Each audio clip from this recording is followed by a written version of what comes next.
Magandang araw. Nais ko lamang pong ibahagi ang kwentong ito sa inyo. Ako si Harold, 26 na taong gulang, moreno, may taas na 5'8", hindi kagapuhan, pero bawi naman sa pangangatawan. Maganda kasi ang katawan ko at may abs pa. Dala na rin marahil ng pagbubuhat ng mga mabibigat na bagay sa aking pinagtatrabahuhan. Isang utility boy kasi ako sa isang hardware dito sa probinsya ng Rizal. Minsan kapag kinakailangan ay nahahatak ako sa pagbubuhat ng sako-sakong semento at mga hollow blocks. May 2 taon na rin ako ditong nag-work bilang boy, janitor at kung ano-ano pa. Kaya naman nakakapagod talaga. Pero ayos lang.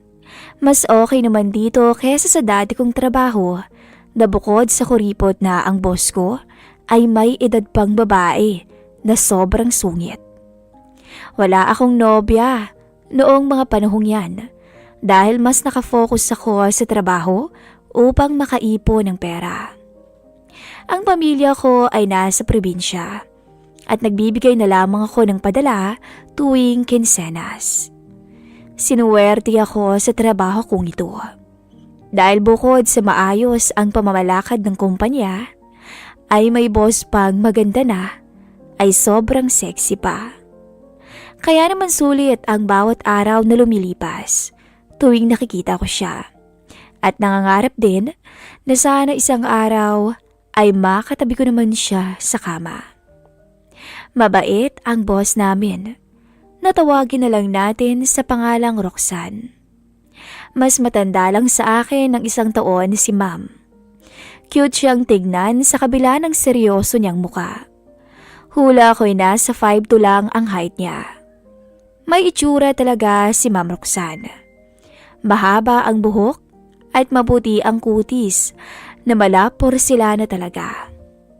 Noon pa man ay may paghanga na talaga ako sa kanya, kahit pa hindi ko siya madalas nakakausap. 27 ang edad niya, at batay sa usap-usapan sa aming trabaho, ay wala pa itong anak, at nasa abroad naman ang mister niya. Hindi ko pa nakikita ang mister ni Ma'am Roxanne, dahil sa loob ng 2 taon ko dito, ay hindi nagawi man lamang ang lalaki. Kaya marahil ay matagal na itong nasa abroad. Napaisip tuloy ako. Hindi man lamang ba nangungulila si Ma'am Roxanne sa mister nito? Lalo na sa mga gabing malamig. Naku, kung ako ang mister ni Ma'am, hindi ko iiwan ang ganun kagandang babae.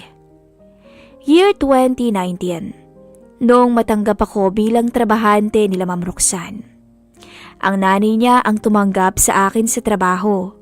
Ngunit hindi nagtagal ay umauwi ito.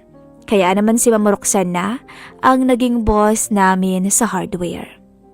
Katulad nga ng nanay niya ay mabait din ito. Hirap nga lang talagang lapitan dahil parang mataray ang itsura niya. Isa pa trabahador lang ako dito. Kaya sobra-sobra din yung pagkailang ko sa kanya. Sa tuwing lumalabas ng opisina si Ma'am Roxanne para mag-supervise sa hardware, pansin ko sa mga mata ng mga trabahador dito ang galak at lihim na paghanga sa kanya. Hindi ko naman talaga sila masisisi dahil maging ako nga ay lihim din namang sumusulyap sa kagandahan niya. Sadyang mapang-akit talaga kasi si Ma'am Roxanne. Palagi rin siyang naka-smart casual. Minsan palda na awabdani ang suot niya. Kaya aninag talaga namin ang malaporsilanan niyang legs lalo na kapag nakaupo. Pero kahit ganun, ay mataas ang respeto namin sa kanya. Hindi niya kami pinababayaang mga workers niya. Kompleto kami sa benepisyo at hindi labis at hindi kulang ang aming sahod. Hindi tulad ng mga unang napasukan kong hardware na kuripot kung magpasahod. In any case, malakas talaga ang dating ni Ma'am at magiging maganda talaga ang araw ng trabaho kapag napapagmasdan namin siya. Madalas nga, tuwing lunch break, pinag-uusapan naming mga trabahador kung gaano kaswerte ang mister niya sa tuwing katabi siya nito sa kama. Isang araw, medyo nahuli kami ng delivery. Masama na ang loob ng customer, kaya inutusan ako ni Ma'am Roxanne na tumulong na sa pagkarga ng construction supplies para mapabilis. Binantayan niya kami ng mga oras na yun. Mabilis ang kilos ng lahat dahil ramdam namin yung inis niya. Higit sa lahat, ganado din naman kami sa ganda ng bantay namin. Bagay sa kanya yung suot niyang itim na dress. Gabi na kaming natapos noon. Mga 7:00 na. Kaya agad nang umuwi yung truck driver at iba pang mga trabahador. Ako naman, naglinis pa ng kalat sa hardware, sa storage at sa parking lot. Napansin kong bukas pa rin ang ilaw sa opisina. Iniisip ko na baka andun pa yung mga clerk. Kaya nagtungo ako sa loob ng dahan-dahan pero hindi na ako kumatok. Nagulat ako nang mabungaran ko na si Ma'am Roxanne pala yung nasa opisina. Nakaupo siya at may ginagawa. "Oh, bakit Kuya Harold?" Tanong sa akin ni Ma'am. Hindi ko alam ang sasabihin sa iya. Mukhang marami siyang ginagawa. May sinusulat siya sa makapal na libro na record book siguro nakatabi ng laptop niya. "Pasensya na po Ma'am. Hindi ko po kasi nakala na kayo yung nandito eh." Paliwanag ko. Nginitian ako ni Ma'am sabay-sabing. "Okay lang Kuya Harold. May kailangan po kayo?" Maglilinis lang po sana." "Okay." Sagot sa akin ni Ma'am Roxanne. Sabay balik niya sa ginagawa niya. Habang naglilinis, ay napapasulyap ako kay Ma'am Roxanne. Mukhang pagod na talaga siya, pero ang fresh pa rin niyang tignan. Maliit lang yung opisina, pero sadyang binagalan ko ang kilos para masulit ang oras na kaming dalawa lang ni Ma'am sa office. Kung ano-ano na rin ang naiisip ko ng mga oras na yun. Kahit alam kong imposible namang mangyari yung mga bagay na gumugulo sa aking katinuan. Natauhan lamang ako pagkatapos ng ilang minuto nang bigla siyang magsalita. "Malapit na akong matapos sa trabaho ko Kuya, ikaw?" "Malapit na rin po," agad kong sagot. Tsaka ako lang dinalian ang paglilinis nang magsimula ng maglikpit si Ma'am Roxanne. Halos sabay kaming natapos at nag-stretch siya ng katawan habang naghihikab. Halos matulala ako sa itsurang yun ni Ma'am Roxanne. Nakakaakit, napanganib at nakakalaso ng isip. Agad ko namang iniiwas ang tingin ko nang napansin niyang nakatingin ako sa kanya. Pero hindi naman siya nag-react. Medyo napahiya ako kaya naisipan kong magpaalam na para umuwi. Pero biglang may tinanong si Ma'am Roxanne sa akin. "Marunong ka bang mag-massage, Harold?" "Po?" Tanong ko sa kanya. Kahit narinig ko naman ng maayos yung sinabi niya. "Dito Kuya oh," sabi ni Ma'am Roxanne habang tinatapik-tapik yung mga balikat niya. Medyo ngalay kasi. Patuloy pa niya. Hindi ko alam kung ano ang ire-react ko. Panandalian akong natulala at medyo nawala sa sarili. Pero tanga na lang siguro ang tatanggi sa sinabi niyang iyon. Hindi ako magaling manghilot. Pero dali-dali akong pumwesto sa likod ng upuan at agad kong sinimulan sa balikat niya. "Harold naman, dahan-dahan lang." Sorry po ma'am," wika ko. Napasobra yata ako dahil sa kaba ko. Nakaka-tense naman kasi yung sitwasyon ko. Napakaswerte ko kung iisipin, pero naroon yung takot ko dahil amo ko siya. Habang tumatagal, ay unti-unti kong nare-realize kung gaano siya ka-slim. Ang bango rin ni ma'am, na siyang mas nakakadagdag sa aking excitement. Medyo ilang ako ng mga oras na yon. Nahihiya ako at para ba akong lalagnitin sa kaba. Hindi ko may paliwanag yung nararamdaman ko. Ganyan nga. Sa leg naman, Harold. Tila awit ang mga malulumanay at malambing na salita ni Roxanne. Sinubukan kong idikit ang sarili ko sa likuran niya at hindi ko alam kung saan ba ako kumuha ng lakas ng loob.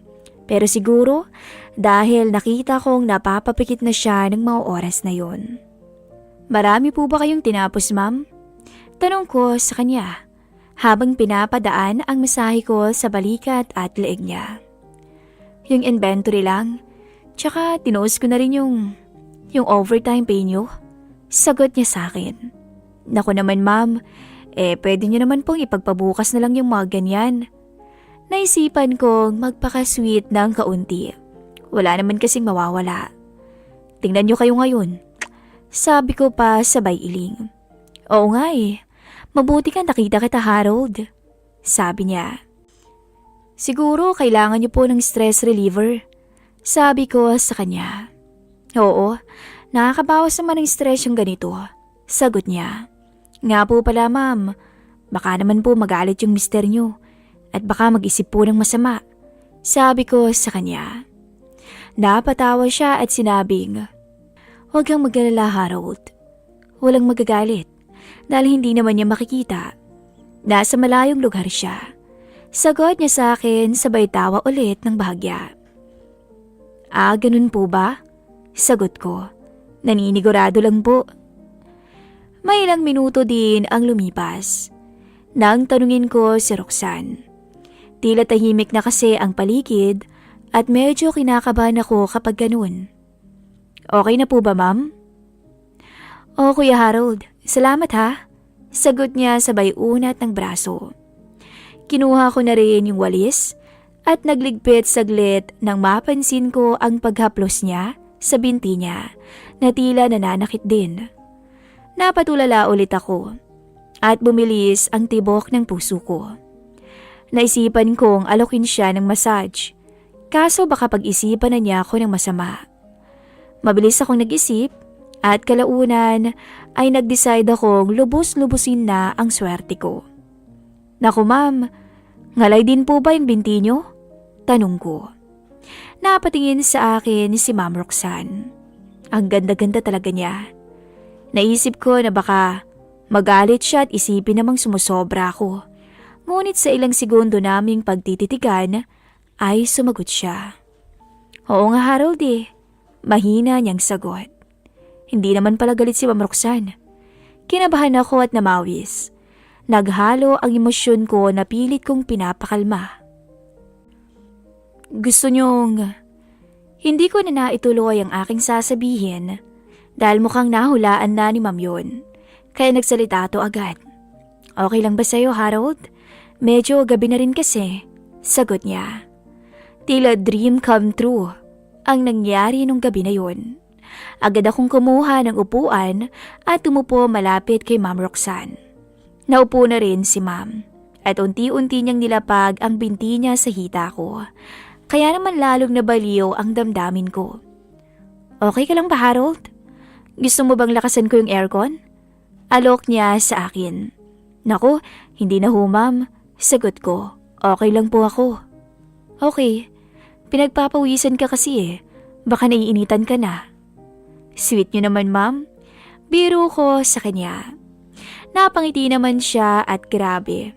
Ang ganda talaga at ang lakas talaga ng apil niya, lalo na kapag ngumingiti. Yung tipong ngingitian ka pa lang ay parang gusto mo na siyang maging misis agad. Kung kanina ay nakatalikod siya sa akin, ngayon naman ay magkaharap kaming dalawa. Nga po pala, Ma'am, may oil po ba kayo o lotion? Mas okay po kasi kung gagamit ng ganun. Alok ko sa kanya. Oh, sige, wait lang. At kinuha niya ang bag niya at hinanap doon ang lotion. Eto, sabi niya habang inaabot sa akin. Pagkakuha ko noon ay doon na nagsimula ang pangarap ko. Ngunit talagang hindi maiwasan ang pawis ko sa intense ng sitwasyon na kinakaharap ko. Kaya't napansin yun ni Roxanne. Nako, Harold, basa na yung damit mo. Kulay gray pa man din. Oo nga po ma'am eh. Mabilis po kasi talaga akong pagpawisan. Sagot ko naman. Alisin mo muna kaya yung polo t-shirt mo. Nagulat ako sa sinabi niyang yun. Pero mukhang okay lang sa kanya. Kaya naman kinalas ko na rin kaagad ang suot kong polo t-shirt. Napansin ko na napatingin siya sa akin ng ilang segundo. Matipuno kasi ang katawan ko. Normal naman siguro yun sa nagmamanual labor. Okay lang po ba yung ganito ko ma'am? Tanong ko. Gusto ko rin kasing makasigurado. Oo naman Harold. Sagot niya na medyo nakangiti. Napangiti na lang din ako pero alam kong sa puntong yun, lalong magiging mahirap ang sitwasyon ko. Konting mali lang ay maaaring mainis o matawa si Ma'am Roxanne. Maganda ang katawan mo Harold ah. Nag-workout ka ba? Tanong niya. Umayos ako ng upo bago sumagot. Hindi po ma'am, hindi po kaya ng budget ang gym membership. Sabi ko. So, sa kabubuhat mo lang yan dito? Tanong ulit niya na parang may halong biro. Ganoon na nga po siguro. Nag-usap pa kaming dalawa ng saglit bago dinaga ni Ma'am Roxanne ang kanang binti niya sa hita ko. Kayo po, nag-e-exercise kayo? Tanong ko naman sa kanya. Oo, once a week. Ang ganda niyo po kasi at ang sexy ma'am. Sabi ko sa kanya. Nginitaan niya ako at nahuli kong muli siyang sumulyap sa abs ko. Bolero ka rin pala. Maya-maya, hindi ko sinasadyang napataas ang haplos ko sa legs niya. Sobra kasi yung kaba ko, pero imbis na magalit siya, ay ngumiti lang si Ma'am Roxanne sa akin at nakita kong napakagatlabi pa to. Sorry ma'am, itutuloy ko pa po ba? Tanong ko sa kanya na may halong kaba dahil alam kong sa puntong yun ay maaaring lumagpas na kaming dalawa sa aming limitasyon. Limitasyon bilang trabahador niya at boss ko na hindi dapat magkaroon ng kahit na anong ugnayan. Gumiti siya ulit sa akin ng makahulugan bago sumagot. Siyempre naman. At kung ako sa'yo Harold, lubusin mo na. Sige ka, makaminsan lang to. Wika niya sabay unti-unting binukas ang mga binti niya. Nawala ako sa sarili ng ilang segundo. Hindi ko akalain na aabot kami sa sitwasyong ganito. Akala ko nangangarap lang ako ng gising. Pero hindi eh. Totoo ang lahat. Sa katulad kong trabahante lang, ay tanga na lang kung tatanggi pa ako. Sa puntong yun, para akong leon na lumapit at niyakap si ma'am. Hanggang sa umabot kami sa punto na tila para na kaming mag-asawa. Kumapit siya ng mahigpit sa braso ko. Nakapikit siya at tila sinusulit din ang pagkakataong iba ang kasama niya sa rurok ng kasalanan. Alam kong dala lang to marahil ng labis na pangungulila niya sa mister niya. Kaya't susulutin ko na rin talaga ang pagkakataong to. Sa maiksing oras na yun ay halos lahat ng sulok ng opisina ay hindi namin pinalampas. Iba ang gigil ni ma'am ng mga sandaling yun. Siguro ay sa akin na lamang niya ibinaling ang labis niyang pangungulila sa mister. Hingal kami pareho nang makontento sa nakaw na sandali bago muling nag-usap. Alam mo, first time ko to si hindi ko asawa. Wika niya sabay tingin sa akin. Pinagmasdan kong maigi ang reaksyon niya. Akala ko nagsisisi siya pero bigla tong umiti na para bang sobrang saya niya sa namagitan sa amin. Kahit ako rin naman ay hindi makapaniwala. Napamura pa ako sa isip ko. Hindi ako makapaniwalang mangyayari ang lahat ng yun sa loob ng isang gabi. Harold, walang makakaalam nito ha? Malambing na sabi niya. Pero seryoso ang mukha niya. Oo naman ma'am, promise po. Ngumiti siya at nginitaan ko rin siya. Inalok ko siya ng goodbye kiss pero hindi na siya pumayag. Pinaliwanag niyang para lang daw yun sa asawa niya at nirespeto ko naman. Maya-maya, inayos na namin ang mga suot namin bago umuwi. Sinabihan ako ni Ma'am Roxanne na mauuna muna raw siya dahil baka may makakita sa amin na magkasama. Ayaw daw niya ng chismis. Pumayag naman akong magpaiwan ng ilang minuto. Hanggang ngayon, hindi ko makalimutan ang karanasan kong yun. Pero yun na pala yung una at huli naming dalawa ni Roxanne. Simula noon ay hindi nang muling naulit pa ang namagitan sa amin. Siguro'y natatakot din siya na baka maging dahilan pa ako ng pagkasira ng buhay niya bilang may asawa. Kahit ako naman, ayoko ring makasira ng pamilya. Kaya naman tinanggap ko na lang ang katotohanang sinuwerte lang ako ng isang beses sa aking boss. Hanggang dito na lamang po ang ating istorya at paalam.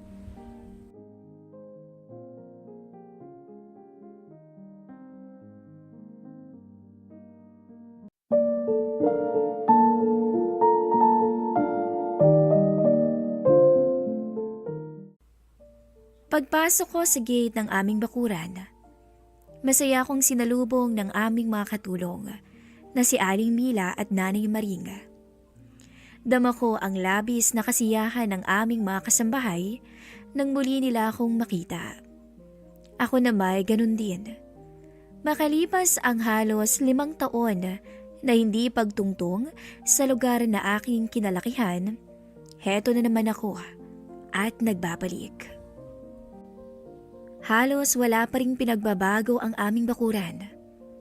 Magaganda pa rin ang mga rosa sa hardin. Mayayabong pa rin ang mga puno.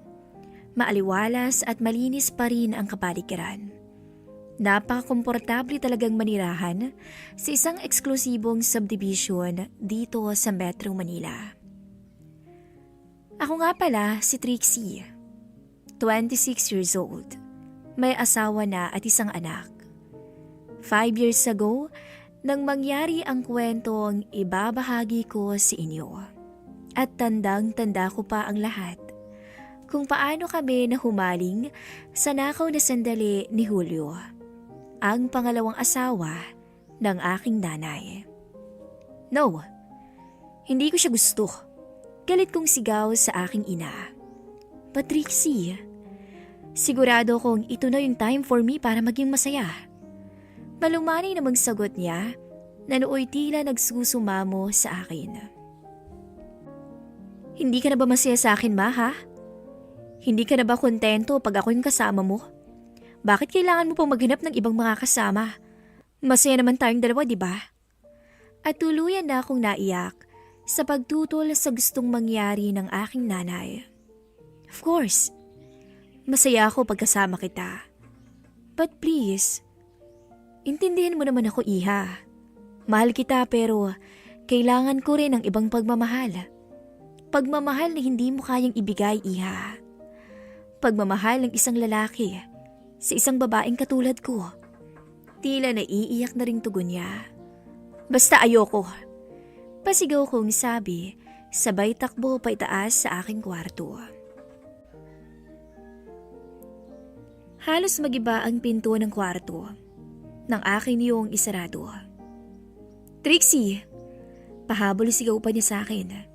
Natuluyan ng bumagsak ang luha dahil sa nabigong pagkukumbinsi sa akin. Wala nang nagawa ang aking nanay, kundi ang umiyak at yumakap sa kanyang nobyong si Julio. Yup, si Julio ang nobyo ng aking nanay. Ipinapaliwanag kasi nila ang planong pagpapakasal at hinihingi ang aking pagsang-ayon. Pero ayokong magpakasal ang aking ina kay Julio. Oo nga, tama si Mom. Panahon na nga para naman siya ay sumaya. Matagal na kasing patay ang aking ama. Nasawi siya sa isang car accident nung ako'y first year high school. At ngayon naman ako'y nakatapos na ng college at may sarili ng trabaho. Sa loob kasi ng mahabang panahon na pagkawala ng aking tatay, ni minsan ay hindi nagkulang ang aking ina sa pag-aasikaso at paggabay sa akin. Ibinigay niya ang lahat. Lahat ng sakripisyo at panahon ay binuhos niya sa akin. Matagal na panahon din yun, hanggang sa dumating na nga ang panahong to. Panahong meron na akong makakahati sa pagmamahal at pagkalinga niya. Oo't naninibugo ako dahil meron na siyang ibang pagtutuunan ng pansin. Pero kung yun lang ang dahilan, parang kaya kong tanggapin. Ang hindi ko lang matanggap ay si Julio mismo. Si Julio kasi ay 30 years old pa lamang. Ang mom ko ay 46 years old na. Imagine, pwede na silang pagkamalang mag-ina. Tapos ewan ko ba kung saan nanggaling yang si Julio. Baka gusgusing pakalat-kalat lang sa lansangan na nadampot ng aking ina habang nagmamaneho siya ng magaran niyang sasakyan. O kaya isang pulubi na naligaw lang at nakalusot sa mahigpit na pagbabantay ng mga guard ng aming subdivision. Tapos nang habulin, ay nakitang bukas ang gate namin ay doon na isipang magtago. Ito namang magaling at mabait kong ina, pinagtanggol si Julio at nagmagandang loob pa na kupkupin ang patay gutom na si Julio. Ewan, hindi ko talaga alam kung saan siya nagmula. Basta iisa lang ang alam ko. Kakam kami ni Julio, ang buong kayamanan ng aming pamilya. Sa ayaw ko man at sa gusto, natuloy ang pagpapakasal ng aking ina. Pagamat hindi sa simbahan, ay natuloy din ang civil wedding together with their close friends and relatives. Ako nasan? Andun sa kwarto ko at nagmumukmuk. Ubos na ang luha ko at paus na sa kakaiyak, pero hindi ko pa rin sila napigilan. Oh, nakasibangot ka na naman.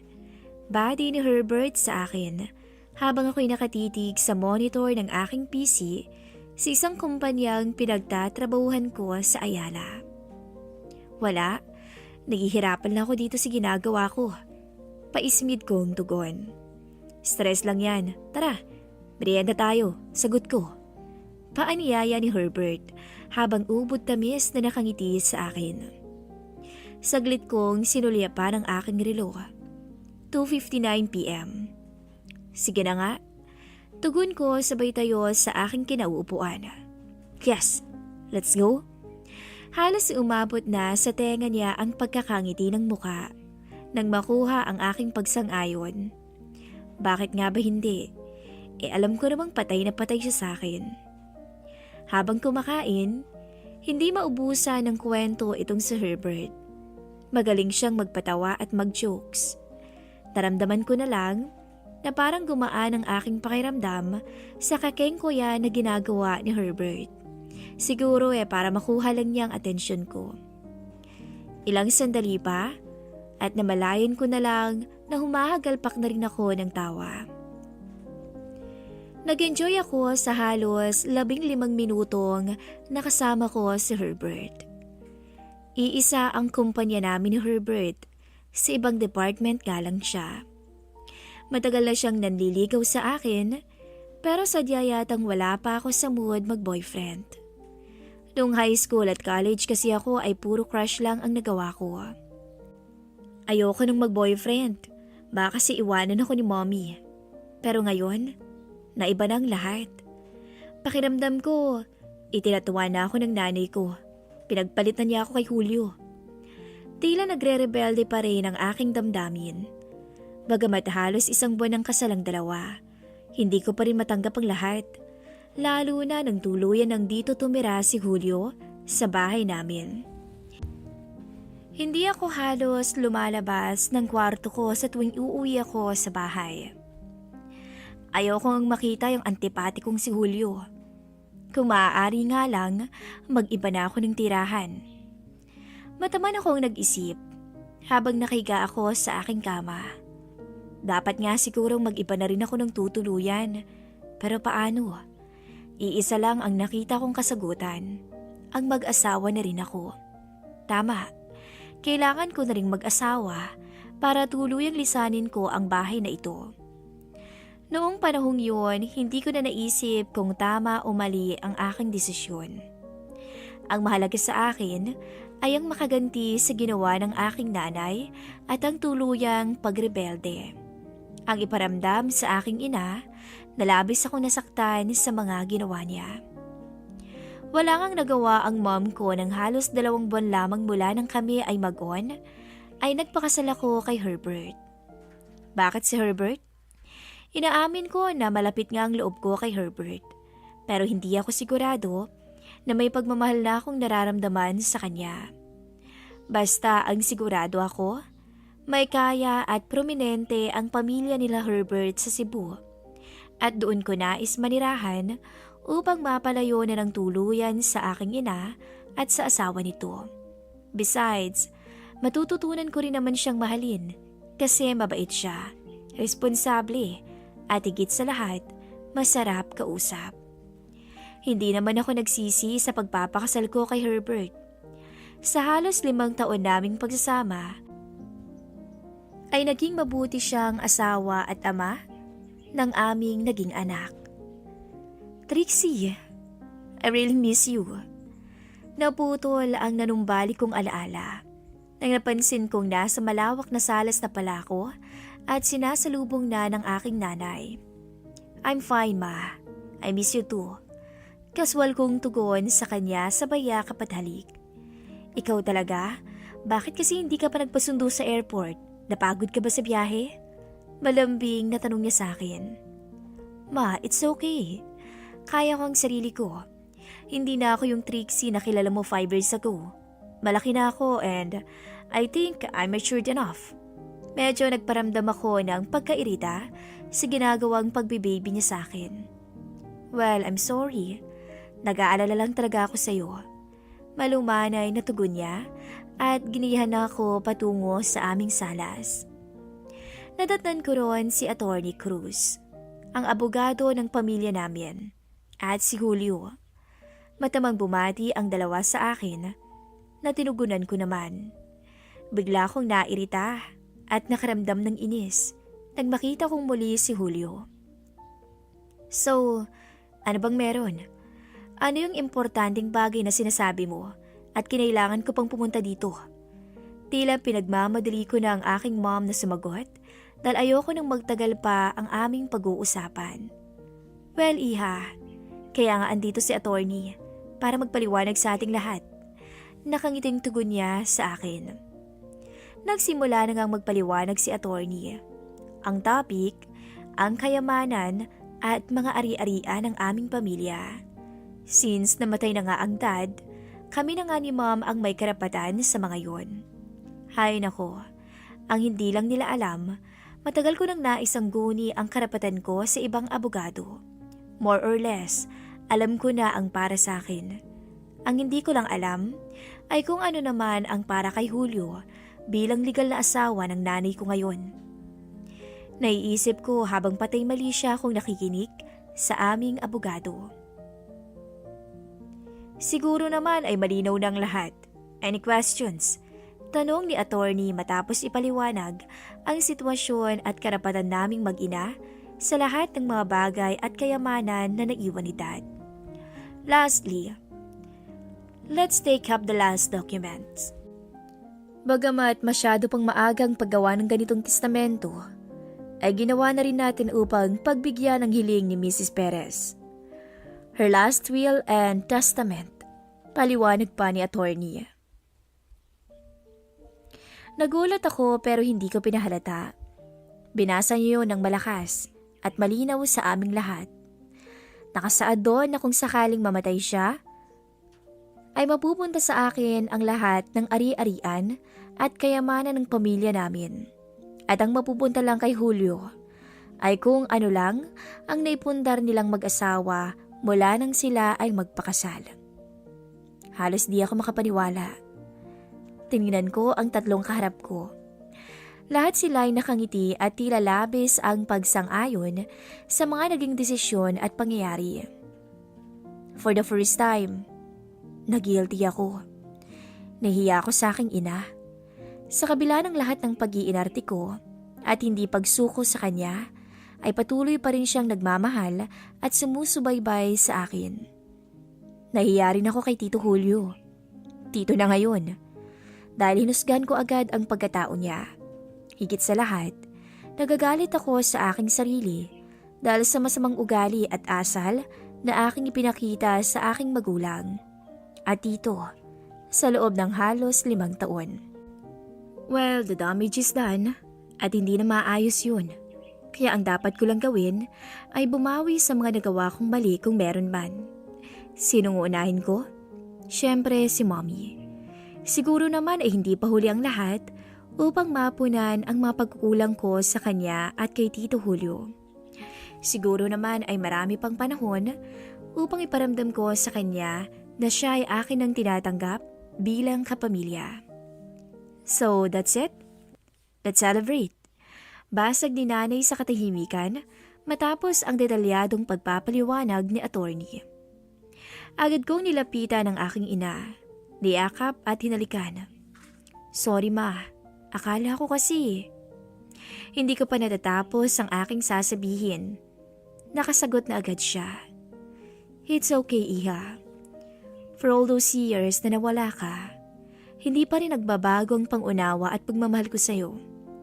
Kalimutan na natin ang lahat and let's start again, okay? Nakangiting tugon niya sabay halik sa aking noo. Niyakap ko siya ng buong higpit habang pigil ang pagbagsak ng aking luha. So, shall we? Banggit pa niya sa aming lahat habang minumuestra ang daan patungo sa dining room. Parang pinaghandaan talaga niya ang okasyon. Pinakuha na niyang masasarap na pagkain sa aming mga kasambahay. Eksakto namang lunchtime, kaya masagana at masayang tanghalian ang aming pinagsaluhan. Matapos ang pananghalian, nagkaroon ng kaunting kwentuhan. Hindi naman nagtagal, ay nagpaalam na rin si Atty. Cruz na sinabayan ko rin ang pagpapaalam sa mag-asawa na mamamahinga na muna ako sa aking kwarto.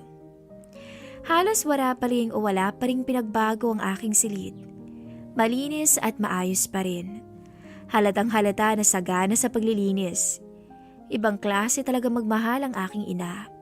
Sa unang pagkakataon, muli ko na namang nahigaan ang aking kama. Kay sarap talagang magpahinga sa sariling silid. Lalo na akong nabunot na ang lahat ng tinik ng hinanakit sa aking puso. Kay gaan ang aking pakiramdam. Hindi ko na malayan na nakatulog na pala ako. Siguro mga 6 o'clock nang ako'y magising. Saglit lang ako nag-shower sa aking bathroom. Nag-ayos, pagkatapos ay lumabas na ako ng aking kwarto. Pagbaba ko sa aming salas, nadatnan ko ang mag-asawa na nag-uusap. Lumapit ako sa aking ina upang batiin to at halikan. Tsaka ako lang napansin, nabihis siya at mukhang may lakad. Aalis ka? Hindi ko natiis na tanong sa kanya. Sorry Iha ha, gusto ko sanang mag-stay para makapagkwentuhan tayo. Pero nagpatawag ni emergency meeting ang presidente ng aming kumpanya, kaya wala akong magawa. Isa kasi siya sa executive officers ng isang malaki at sikat na insurance company. Pero lately, laman ng balita at kontrobersyal ang kanilang kumpanya dahil nauubusan na raw to ng pondo at marami nang nagrereklamo. Pati ang gobyerno ay nakikialam na rin sa mga internal affairs ng kumpanya. Kaya siguro hindi mapakali ang mga owners nito. It's okay ma. I understand naman eh. It's a part of your job. Nakangiti kong tugon. Sayang nga eh, pero hindi bali. Andiyan naman si Julio. Siya nang bahala sa'yo. Siguro naman tapos ng problema. Panahon na rin para makilala niyo rin ang lubusan ng isa't isa. O paano? I'll go ahead? Huwag niyo na akong hintayin dahil hindi ko alam kung anong oras matatapos ang meeting. Take your time and enjoy it. Pahabol pa niya nang magpaalam na sa amin. Halos sabay pa kaming kumuway ni Julio sa papalayong sasakyan niya. Saglit kaming nagkatinginan at napangiti. Nanaig ang aming hiya sa isa't isa. Well, hindi pa naman siguro huli ang lahat para makabanding tayo. Si Julio na ang unang nagsalita. I'm sure na hindi pa. Sorry nga pala sa lata. Medyo nahihiya ako pang tugon. Wala yun. Siguro, let's have dinner first. Sayang at hindi nakapaghintay ang mom mo. Nagmamadali kasi. Patuloy na sabi ni Julio. Mabuti pa nga siguro. Medyo gutom na rin ako eh. Nahihiya ako pa ring tugon. Habang nagdi-dinner, patuloy pa rin ang panakanakang kwentuhan namin. Kumustahan tungkol sa mga buhay-buhay. Buhay ko, buhay niya, buhay nilang mag-asawa at marami pang iba. Sa unang pagkakataon rin, napatunayan ko na hindi naman pala antipato ko tong si Julio. Ang katotohanan ay makwela rin siya at kalog. Ilang beses rin siyang nag-jokes at halos sumagalpak rin ako ng tawa. Matapos ang hapunan, napagkasunduan naming uminom ng wine sa aming minibar. Red wine sa akin, tapos brandy naman sa kanya. Tulad ng dati, jokes na naman ang malipi o malimit na kwento niya, kaya wala kaming ginawa kundi tumawa. Naging seryoso lang kami nang simulan kong tanungin ang pinanggalingan niya. Sa loob kasi ng 5 taong pagsasama nila ng aking ina, ni minsan ay hindi ako nagtanong ng tungkol sa kanya. Madalas kaming magkausap sa po ni ma'am. Tapos pumupunta rin siya ng Cebu kung gusto niya kaming makitang mag-anak. Pero never akong nag-attempt na magtanong tungkol sa pagkatao niya. Kasi nga, hate na hate ko pa siya noon. Nag-isa lang palang anak si Julio. Maagang naulila ng mamagulang matapos ang isang aksidenteng kinasawi ng kanyang magulang. Sa edad na 10 taon, kinupkup siya ng kanyang tiyahin. Nagsumikap makatapos ng pag-aaral ng elementary at high school sa sariling pagsisikap. Nagbote, nagdyaryo, garapat kung ano-ano pang trabaho makatapos lang. Nang matapos ang high school, umalis siya ng probinsya at lumuwas ng Maynila upang doon naman makipagsapalaran. Naging kargador, dishwasher at waiter at marami pang iba. Ang huli niya raw trabaho ay bartender, kung saan sila nagkakilala ni mom. Nakapagpalagayang loob at eventually nagkainlaban. Bigla-bigla ang paghangang naramdaman ko kay Julio nang malaman ko ang buhay na dinanas niya. Napakalayo kasi sa buhay na kinalakihan ko. Meron siyang determinasyon at tiyaga. Hinarap niya lahat ng problema. Ako, simpleng pagpapakasal lang ng aking ina. Hindi ko pa nakaya. Ang buhay nga naman oh. Hindi ko alam kung nadadala ako sa emosyon na pinapakita ni Julio. Habang nagkukwento kasi, wala akong kakurap-kurap na nakatitig lang sa kanya. Noon ko lang kasi napansin na mapungay pala ang misteryosong mga mata niya. Patuloy ang kwento niya. Nag-aral pala siya ng engineering, matapos makasal at kakapasa pa lang niya ng board. Lalo tuloy akong bumilib sa kanya. Imagine, almost 30 years old siya nang mag-aral ng college. Talagang may pangarap sa buhay tong si Julio at hindi talaga gold digger tulad ng unang husga ko sa kanya. Laking pasasalamat ko sa Diyos at sa mamo. Kundi dahil sa kanila, hindi ganito ang buhay ko ngayon. Kaya nga mahal na mahal ko siya. Sabi niya sa akin, kasabay ang pagsilay ng kanyang mga ngiti. Nakailang shot na ba ako ng red wine? Sa tingin ko kasi, sa malalim na biloy na lumitaw sa pisngi ni Julio, ay naging kamukha niya si Aga Mulak. Noon ko lang napagtagpi-tagpi ang physical features niya. Napakagwapo pala niya. Maamo ang mukha. At sadya namang nakaka-attract ang kanyang mga ngiti. Puti ang buong mga ngipin at manipis ang mapupulang mga labi. Maganda rin ang istruktura ng katawan. Oh, lasing ka na ba? Parang natigilan ka yata. Mabuti pa, tama na to. Tanong niya nang mapansin ang bigla kong pagkatahimik. No, I'm okay. Naalala ko lang ang pamilya ko. Okay lang. Inom ba tayo? Palusot ko at pagsisinungaling ko sa kanya. Napangiti naman siya, sabay taas ng kupita. Cheers! Nagsimula na naman siyang magkwento ng mga masasaya. Kaya pati ako, Nilabas ko na rin ang kaunti kong nalalaman sa pagpapatawa. Masayang-masaya kami ng mga oras na yun.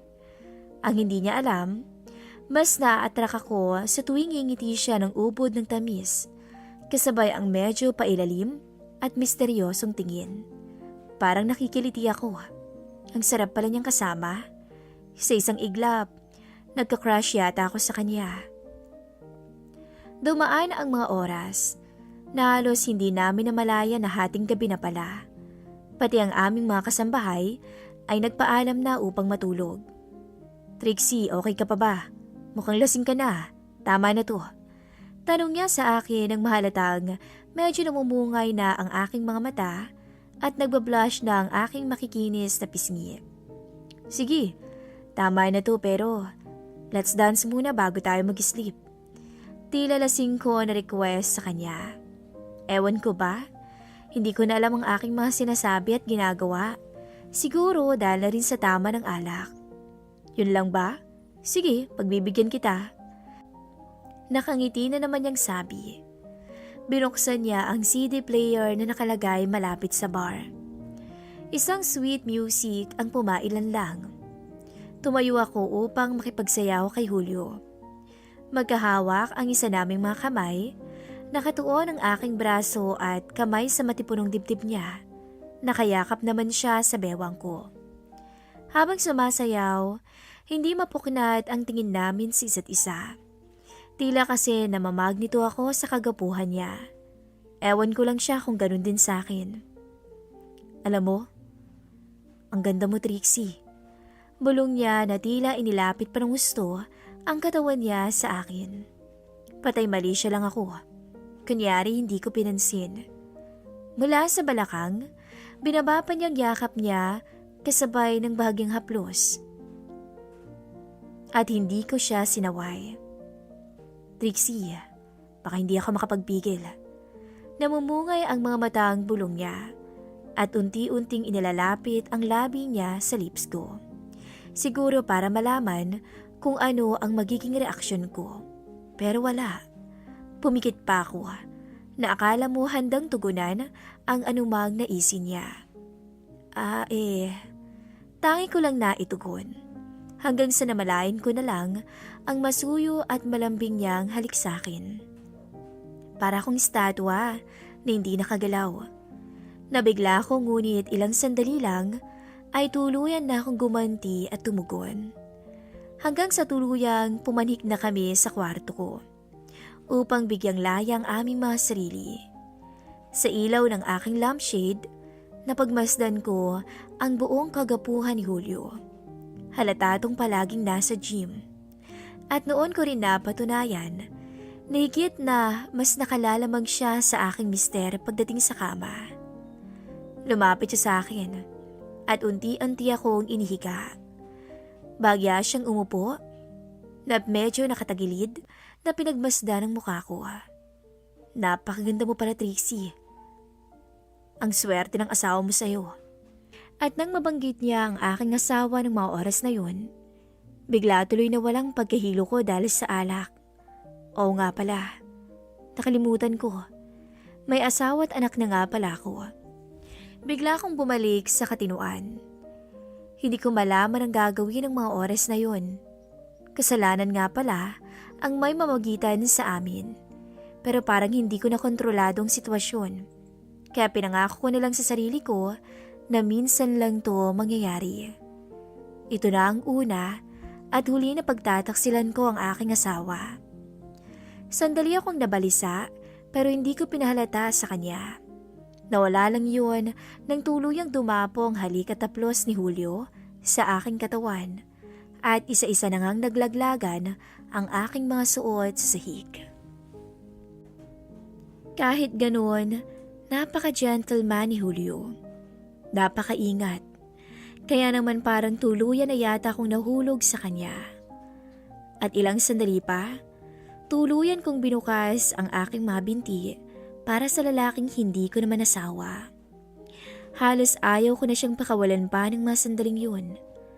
Para akong nabaliw sa alapaap na dinanas mula kay Julio na hindi ko nakamit sa mismong asawa ko.